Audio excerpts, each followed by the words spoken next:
Have you ever wondered what it takes for someone to go from cleaning workshops and babysitting children to founding a multi-billion-dollar empire? Well, today, we're diving into the extraordinary life of Soichiro Honda, a man who did just that.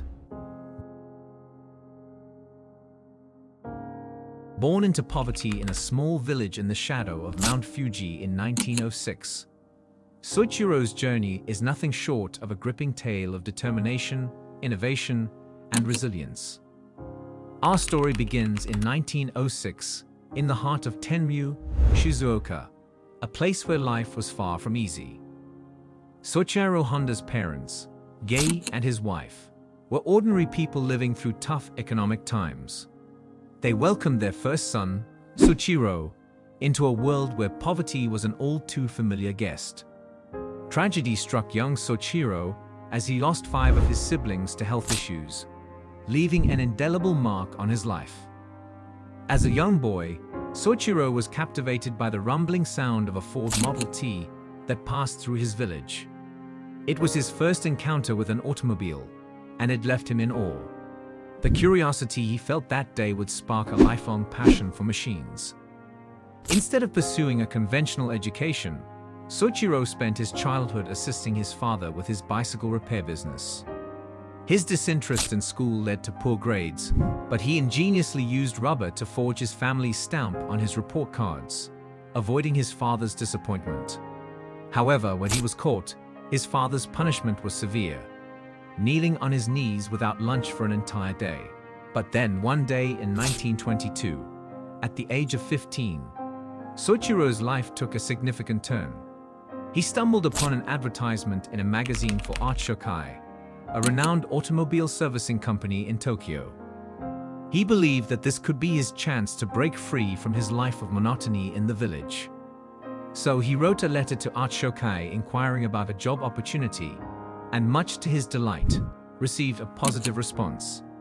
With dreams in his eyes, Soichiro left home, dropping out of school, and embarked on a journey to Tokyo. Arriving in Tokyo was like stepping into a different world for young Soichiro. The bustling city overwhelmed him with its speed and diversity. However, his dreams were soon dampened when he discovered that his initial task at Art Shokai was to babysit the owner's child. Disappointment filled him as months went by without a paycheck. Carrying a baby on his back was hardly the start he had envisioned. Yet, Soichiro's determination refused to waver. He stayed because returning home as a failure was unthinkable. Over time, he moved from babysitting to becoming a trusted mechanic at the company. His talent and dedication caught the owner's eye, and he was gradually introduced to the intricacies of both mechanical repairs and the business side of Art Shokai. It was during this time that Soichiro's fascination with machines and motors grew exponentially. As Art Shokai serviced a wide array of automobiles, Soichiro's knowledge expanded. He became familiar with prestigious brands like Lincoln, Mercedes, Daimler, and various motorcycles brought into the workshop. But it wasn't only the workshop that ignited Soichiro's passion. Around 1923, motorsports began to gain popularity in Japan, and Art Shokai ventured into building racing cars. Soichiro played a crucial role as the accompanying engineer for the Curtiss, a car that went on to win the 5th Japanese Motorcar Championship in 1924. In 1926, Soichiro faced a turning point when he was drafted for military service. However, medical exams revealed that he was colorblind, sparing him from the army. He continued his work at Art Shokai, and in 1928, the owner decided to open a branch in Hamamatsu, and he entrusted the 21-year-old Soichiro with its management. At first, Soichiro's repair shop struggled due to skepticism about his age and experience. He had to scrape by with the limited business that came his way. However, his determination and hard work eventually paid off. By the 1930s, his one-man operation had grown into a staff of 30. Despite being known for his mechanical brilliance, Soichiro was also an exceptional racing driver. He set a speed record of 120 kilometers per hour with a car he built himself, the Hamamatsu race car. Racing was more than a hobby. It became a passion, and he pushed boundaries even further. However, a life-altering accident in 1936, where he nearly lost his life, led him to retire from racing, following family objections. In 1936, Soichiro became restless in his repair work. He wanted to delve into manufacturing car parts. He proposed turning the Hamamatsu branch into a separate company for this purpose. However, the shareholders of Art Shokai disagreed, deeming it an unnecessary risk. So, Soichiro ventured out on his own. He founded the Tokai Seiki Heavy Industry, specializing in piston rings. His early attempts were fraught with failure. Only 3 out of 50 pistons he submitted to Toyota met their quality standards. Yet, Soichiro was undeterred. Soichiro Honda's determination led him on a quest to improve his understanding of metallurgy. He enrolled as a part-time student at the Hamamatsu Industrial Institute to enhance his knowledge. In 1939, after several failures, he finally crafted a successful working piston. With newfound confidence, he quit his job at Art Shokai and focused entirely on his new company. Honda's early pistons were flawed and failed to meet the required quality standards. However, he continued to improve his skills and traveled across Japan to learn from steelmaking companies and universities. After much effort, he succeeded in creating pistons that passed quality control, and orders began pouring in from across the country. Despite his newfound success, the outbreak of World War II brought new challenges. In 1941, when Japan started the Pacific War, Soichiro's company was placed under the control of the Ministry of Munitions. Toyota acquired a significant stake in the company, and Soichiro's role was downgraded. The war disrupted the company's operations, and the male workforce began to dwindle as employees were drafted into military service. Soichiro did everything in his power to keep the company afloat, but the worst was yet to come. In 1944, air raid sirens intensified across Japan, and it became clear that defeat was imminent. Soichiro's company was struck by a direct bomb blast, destroying the factory. In January 1945, the Nankai earthquake further devastated the region. After Japan's surrender in August 1945, Soichiro had almost lost everything. In the post-war chaos, he sold what remained of his company to Toyota and publicly announced his intention to take some time off to ponder the uncertain future.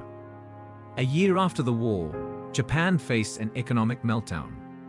Resources were scarce, and life was a daily struggle. One day, Soichiro came across a generator engine from the Japanese Imperial Army, which was used to power wireless radios during the war. Inspired by this engine, he envisioned attaching it to a bicycle, creating a new mode of transportation.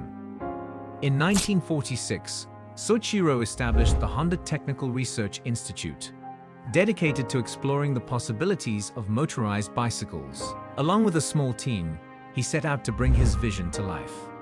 This marked the birth of Honda's venture into motorbikes. In 1948, Soichiro Honda officially founded the Honda Motor Company, initially with the goal of building motorcycles to provide affordable transportation. However, skeptics abounded, warning that entering the competitive automobile market was too risky. Japan already had established giants like Nissan and Toyota. Honda's first foray into automobiles in 1963, with the T360 mini truck, faced a lukewarm response. The subsequent release of the S500, a two-door roadster, garnered limited success. But Soichiro was relentless. He believed that his company could make a difference. As the 1960s unfolded, Honda set its sights on the car market, and this time, they were here to stay. Although many questioned the need for another automaker, Soichiro Honda pressed forward. The company debuted the Honda Civic in 1972, and it soon became a global sensation. This compact car featured a revolutionary fuel management system known as compound vortex-controlled combustion, which offered remarkable fuel efficiency during the 1970s oil crisis. Honda's commitment to environmental responsibility was evident with the inclusion of catalytic converters to reduce exhaust emissions, a step few other automakers were taking at the time. But it was the Honda Accord that truly revolutionized the automobile industry. Introduced as a compact hatchback, the Accord grew into one of the most popular sedans globally. Its combination of fuel efficiency, size, and comfort made it a game-changer, particularly during the oil crisis. Soichiro Honda's tireless pursuit of excellence propelled Honda from a humble motorcycle manufacturer to one of the largest and most influential automobile companies in the world. His relentless spirit and innovative thinking not only transformed an entire industry, but also set new standards for responsible manufacturing and environmental stewardship.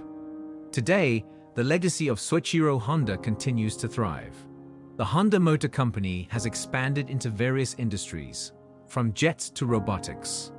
It's a testament to the indomitable spirit of a man who started his journey keying workshops and ended up creating a global empire.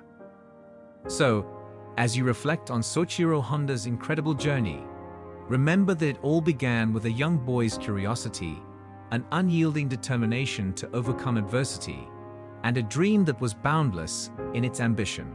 Soichiro Honda proved that with vision and relentless effort, one can turn the impossible into the extraordinary. If you enjoyed this video, click here to watch some of our other content. And be sure to like and subscribe to stay up to date with our latest content here on Imaginable.